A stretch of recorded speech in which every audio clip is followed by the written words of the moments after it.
నమస్తే, welcome to Leo news. Vijayasai Reddy అలాగే ABN Radhakrishna మధ్య వ్యవహారం ముదురుతూ ఉంది. ఏబిఎన్ రాధాకృష్ణను ఉద్దేశించి విజయసాయి రెడ్డి చేసినటువంటి వ్యాఖ్యలకు గాను వీకెండ్ బై ఆర్కే కామెంట్లో మరి రాధాకృష్ణ గారు అయితే విజయసాయి రెడ్డికి సవాల్ విసిరారు. మరి ఆ సవాల్ని విజయసాయి రెడ్డి స్వీకరిస్తారా అన్నది ఇప్పుడు సస్పెన్స్గా మారింది. ఈ సవాల్ విసిరి రోజులు గడుస్తున్నా కూడా ఇప్పటికైతే విజయసాయి రెడ్డి నుంచి ఎలాంటి స్పందన లేదు. దీని గురించి మరిన్ని వివరాలు తెలుసుకుందాం. మనతో పాటు ఉన్నారు senior political analyst Appasani Rajesh గారు. సార్, ఏబిఎన్ రాధాకృష్ణ గారిని ఉద్దేశించి విజయసాయి రెడ్డి గారు మాట్లాడటం, దానికి ఈయన కొన్ని కమెంట్స్ అంటే గట్టిగానే ఇచ్చారు. అంటే ఈవెన్ విజయసాయి రెడ్డి వచ్చి నన్ను కలుస్తాడు అని చెప్పడం. ఇప్పుడు దీనిపై మరి విజయసాయి రెడ్డి గారు ఎలాంటి స్పందన లేదు. ఇప్పుడు ఆయన స్పందిస్తే కలవలేదు అని చెప్తే ఈయన దగ్గర ఉన్న ప్రూఫ్స్ బయట పెట్టే అవకాశం ఉంది. మరి కలిశాడు అని తెలిస్తే మరి ఆయన సొంత పార్టీ నుంచి ఆయనకు నెగిటివ్గా వచ్చే అవకాశం ఉంది. ఇప్పటికే ఆయనపై చాలా నెగిటివ్ ఉన్న నేపథ్యంలో అసలు ఏంటి సార్, మరి వీళ్ళిద్దరి మధ్య గొడవ ఎంత దూరం వెళ్ళే అవకాశం ఉంది? దీనిపైన మరి విజయసాయి రెడ్డి గారు స్పందిస్తారా? ఎలా ఉండబోతుంది అంటారు? ఇప్పుడు సహజంగా మనకి కొన్ని విమర్శలు చేసేవాళ్ళ గురించి ఏం చెప్తారు అని అంటే, అద్దాల మేడలో నివాసం ఉండేవాళ్ళు ప్రత్యర్థుల మీదకి రాళ్ళు విసరకూడదు, ఆ రాళ్ళు తిరిగి విసిరితే మీ ఇల్లే కూలిపోద్ది, కాబట్టి కొంచెం మీకున్న సెన్సిటివిటీ దృష్ట్యా నోరు ఒళ్ళు అదుపులో ఉంచుకొని వ్యవహరించాలి అని చెప్పని సలహా చెప్తారు. విజయసాయి రెడ్డి అసలు అతని నేపథ్యం ఏంటి? ఎవరతను? రాజశేఖర రెడ్డి గారి కుటుంబ ఆడిటర్. అంతకు మించి ప్రజా జీవితంలో ఇతను ఎవడికి తెలియదు. అతని పేరు ఎప్పుడు తెలిసింది? రాజశేఖర రెడ్డి గారు చనిపోయిన తర్వాత జగన్మోహన్ రెడ్డి గారు వాళ్ళ నాయన ముఖ్యమంత్రిత్వాన్ని అడ్డం పెట్టుకొని గుడిలో లింగాన్ని కూడా దొబ్బేశారు అని చెప్పని సిబిఐ నిర్ధారణ చేసిన తర్వాత జగన్మోహన్ రెడ్డి గారు ఈ గుడిలో లింగాన్ని దొబ్బేయడానికి సహకరించిన వ్యక్తి ఈ విజయసాయి రెడ్డే. అసలు మాస్టర్ మైండ్ ఇతనే.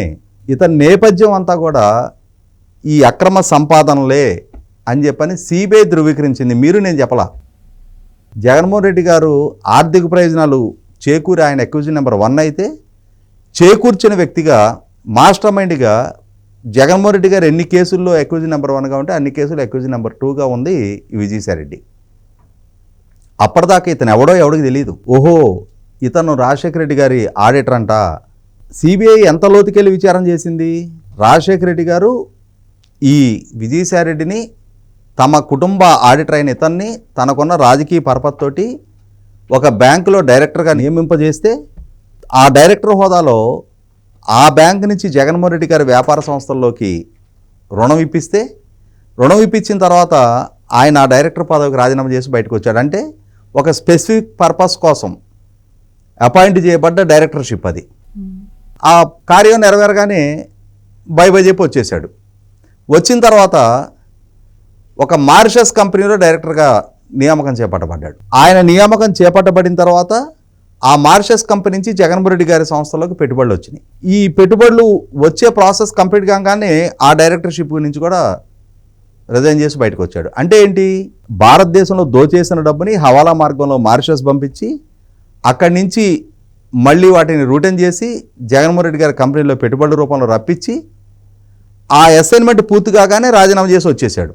ఇవన్నీ డేట్లు, టీకా తాత్పర్యాలతో సహా సిబిఐ నిర్ధారణ చేసి ఇతను బతికిది అని చెప్పని అతను అక్యూజన్ నెంబర్ 2గా డిక్లేర్ చేసింది.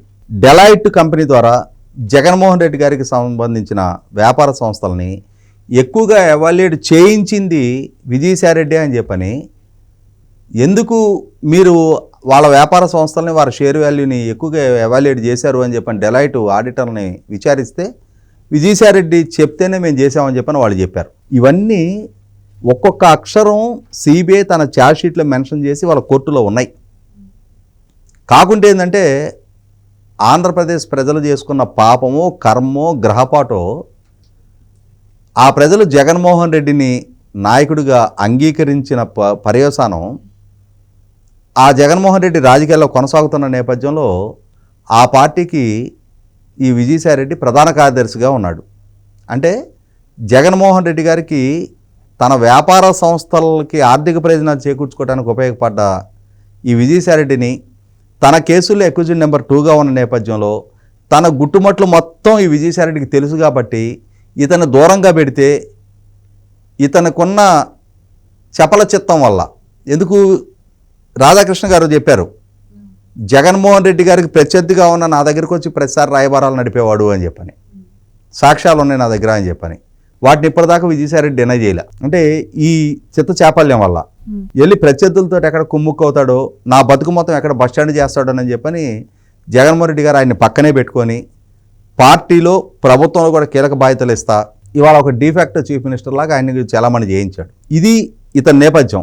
ఇతను ప్రతి సందర్భంలో తానేదో అగ్నిగడిగిన పునీతుడు అయినట్టుగా ఎవరినైనా సరే, ఏ భాషతోటైనా సరే, అది పవన్ కళ్యాణ్ గారైనా, చంద్రబాబు నాయుడు గారైనా, లోకేష్ అయినా, రామోజీరావు గారైనా, అశోక్ గజపతి రాజు గారిని ఇవాళ దేశం గర్విస్తుంది ఇటువంటి నడతుండాలి నాయకుడికి అని చెప్పని, ఆయన్ని గురించి కూడా ఆయన ఒక అవినీతిపరుడుగా చిత్రీకరించే ప్రయత్నం చేశాడు.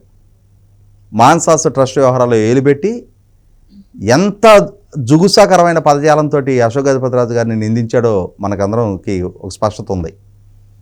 అంటే ఇక్కడ జరుగుతున్నది ఏంటి అంటే, జగన్మోహన్ రెడ్డి గారు అవలంబించిన అరాచకపు రాజకీయం, వికృత పోకడలు, వ్యవస్థలను గుప్పెడబెట్టి వాళ్ళ సొంత ఎంపీ రఘురామకృష్ణరాజు గారిని దూషించిన సందర్భం, దండించిన సందర్భం, కస్టడియల్ టార్చర్కి గురి చేసిన సందర్భం, ఇవన్నీ చూసిన తర్వాత ఈ పీడ ఎప్పుడు ఈ రాష్ట్రానికి విరగడవుద్దా అని చెప్పని అందరూ ఎదురు చూస్తూ ఉన్నారు.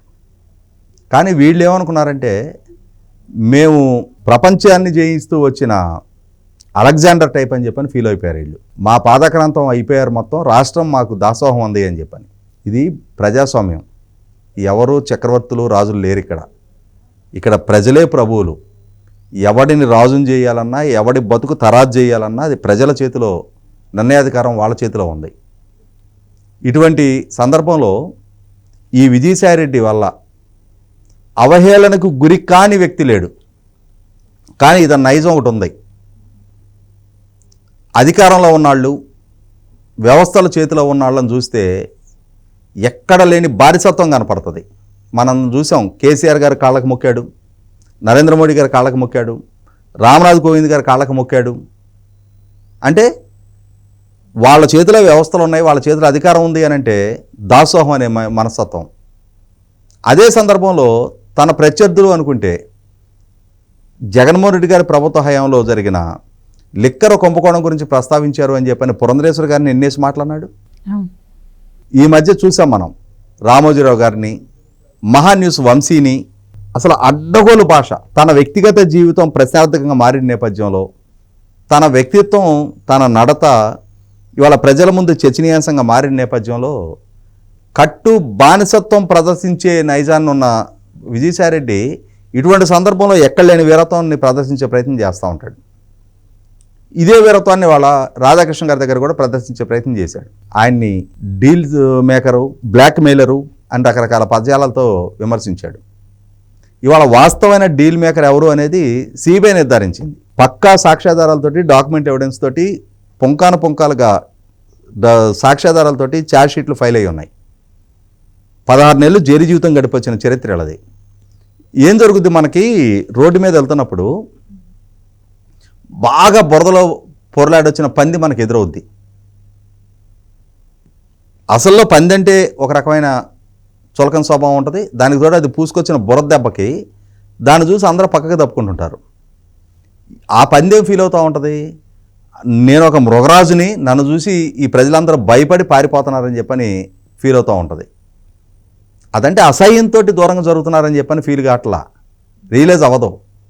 ఇవాళ విజయసాయిరెడ్డి, అతని నేపథ్యం, అతనికున్న అవినీతి చరిత్ర, అతని బానిసత్వపు మనస్తత్వం, ఇవన్నీ కళ్ళ ముందు స్పష్టంగా కనిపిస్తున్న తర్వాత అతనంటే లేస మాత్రపు గౌరవం కూడా ఎవరికి ఉండదు.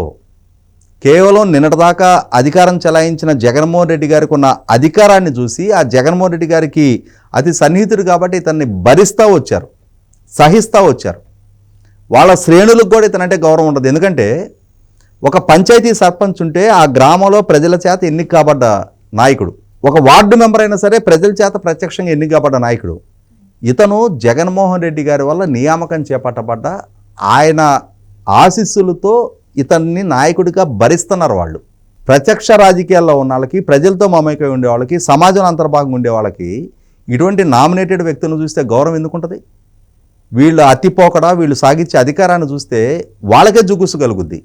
అరే ఆ జగన్మోహన్ రెడ్డి గారి మూలాన ఇటువంటి వాళ్ళందరినీ మనం భరించాల్సి వస్తుంది కదా అని చెప్పని ఫీల్ అవుతారు వాళ్ళు కూడా.